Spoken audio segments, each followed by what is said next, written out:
Country as an autocratic leader for 29 years without being extremely tough, extremely stubborn and a real survivor. You know, he's not going to leave unless he's literally shoved out of the door by those closest to him, like his Vice President Omar Suleiman. This man is a survivor, this man is a fighter, this man wants to secure his place in history. And he doesn't want to go down in the history books as a man who ran away or who was chased out by a baying mob. He's going to hang in there really for as long as he can.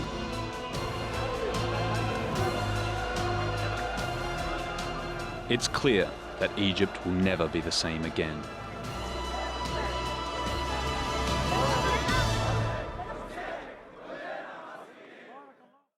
An uprising on the streets, showing no sign of relenting. Protesters united in their defiance of the regime. As demonstrations continued for a third week, President Mubarak remained unmoved. But how much longer could he ignore the demands of his people and hold on to power? In a day-by-day account, we look at the events that changed Egypt, from those that witnessed them firsthand. Fall of Mubarak, at this time on Al Jazeera. All the news, all the time. aljazeera.net/English. It is in the details. A look. A connection. The moments that reveal the truth. Award-winning documentaries from critically acclaimed filmmakers.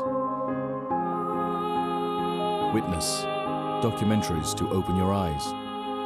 At this time on Al Jazeera. Personal blogs by professional journalists. blogs.aljazeera.net. Decoding the stories that shape our views. Those images catapulted the story back into the headlines. Everything that I thought would be easy was hard, and everything that I thought would be hard was easy. From mainstream media to consumer-led advertising. There are other options. What's at the front line of global media? This has been reported worldwide. With a major media angle to it. Comparing news and challenging views. The Listening Post. At this time on Al Jazeera. Al Jazeera focused on political turmoil. Security presence is very high. We focused on those fighting for their cause and those fighting for survival. He was shot with a gun. On the sharing of power and the taking of land. We focused on the deep seas and the dunes of the desert plains. Throughout Africa, we focus on news and documentaries that matter to you. Al Jazeera, television.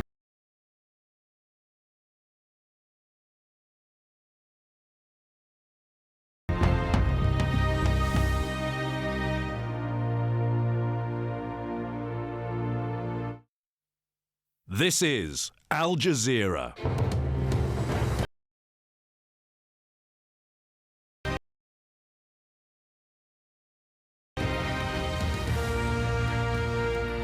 Welcome to the News Hour on Al Jazeera, live from Doha. I'm Kamal Santamaria.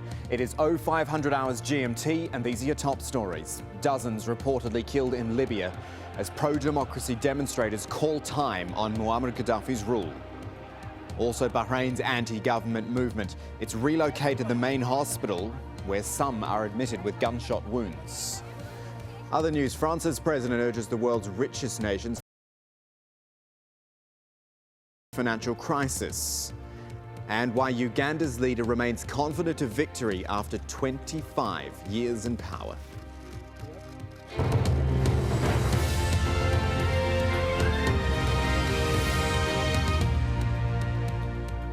So this wave of unrest across the Middle East is showing no signs of abating following the regime change in both Egypt and Tunisia. Citizens in nations from North Africa to Iran are now casting a spotlight on democracy as they call for an end to autocratic rule. Let's run you through some of them as they stand at the moment. Jordan first, where at least 8 people have been injured in clashes between pro and anti-government groups in the country. That fighting broke out capital Amman after Friday prayers.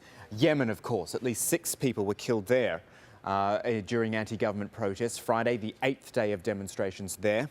Then we're looking at Bahrain as well, where security forces shot at protesters in the capital, Manama, on Friday. That wounded at least 60 people. and follows a crackdown on protesters a day earlier where 4 people died. But also Libya, where a leading organisation for human rights says at least 84 people have now been killed by Muammar Gaddafi's security forces. That's where we're going to start. Libya. Bernard Smith with this report. A series of funerals for protesters killed by security forces in Benghazi. The city is the focal point of demonstrations against Libyan leader Muammar Gaddafi. International media access to the country is limited. The outside world is heavily reliant on what Libyans manage to upload on the internet. The funerals were a consequence of these protests in Benghazi 24 hours earlier. Gunshots can be heard crackling through the air as the authorities try to suppress the crowds. What's happening in Benghazi is a big massacre. People are being killed on the streets. People are demonstrating peacefully. They are asking for a decent life, not more than a decent life. There is in front of me, in front of the main court in Benghazi, more than 50,000 people. While Libya is oil-rich, its eastern parts are more impoverished. WikiLeaks cables from US diplomats suggest that Gaddafi deliberately allows poverty and unemployment to rise here, weakening opponents. By contrast, in the capital Tripoli, Gaddafi appeared at a rally held by supporters. If you hold a country in an iron grip, adoring crowds can be quickly arranged. I think the support for Gaddafi, it is manufactured. It is hired people, and many of them are actually their secret services, and it's a rent a crowd. And you can always, if you got the money, you can always hire crowds. But analysts say the colonel does enjoy genuine respect in parts of Libya away from the east. And unlike Egypt, Gaddafi has petrodollars to pour over social problems. Bernard Smith, Al Jazeera. And to Bahrain now, where the king has said he has asked the crown prince to start what he is calling national dialogue with all groups in the kingdom. Prince Salman bin Hamad Khalifa appeared on state television calling for calm. I say calm down to the person who throws stones and to the person who shoots bullets. This doesn't serve anybody. Do you want to withdraw the security forces from the street? We are talking, the security forces, we are talking about controlling the situation. We cannot really do impulsive decision at this moment. So some conciliatory tones coming there, but on Friday it was very different. Security forces opening fire on hundreds of people as they attempted to join a demonstration. The wounded were taken to the city's main hospital where protesters gathered to offer blood and support. This report is from our correspondent in Manama, who we are not naming for security reasons.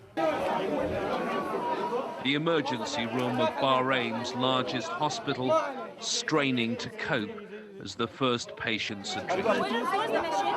Doctors battle to save the most seriously ill. This man has a bullet lodged in his brain. There was a rush of people, injured, casualties. There are hundreds of patients who were brought in the hospital. There are still people who are lying in the roundabout. There are still people who are thrown in the street. We don't know how many patients are there so far.